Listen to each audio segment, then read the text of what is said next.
She was the younger daughter of the Judge and Privy Councillor Sir Edward Coke and his second wife Lady Elizabeth Hatton.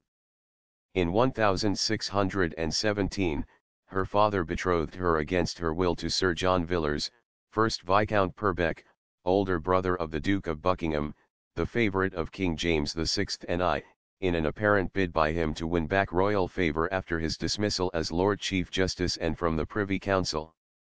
Both Frances and her mother strongly opposed the marriage and they fled from London in an attempt to go into hiding at Oatlands.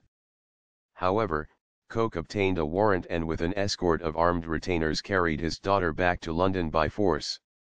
In September 1617, she was married to Viscount Purbeck at Hampton Court in the presence of the King and Queen. Her husband was said to suffer from bouts of insanity and to withhold money from his wife, and in 1621 the pair separated. In January 1625, King James signed a warrant for the trial for adultery of the couple in the Ecclesiastical Court of High Commission. In February 1625, he urged the Lord Chief Justice to imprison both her and Sir Robert Howard. Howard was confined in the Fleet Prison and Frances put under house arrest at the home of a London alderman.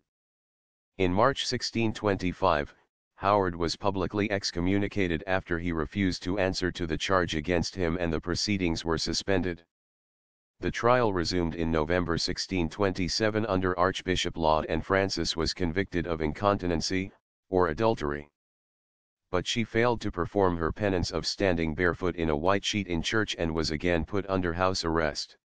She escaped by disguising herself as a pageboy and fled from London to France, where she lived in exile in Paris for several years with her son. She converted to Roman Catholicism and lodged for a time in a convent, although she did not become a nun.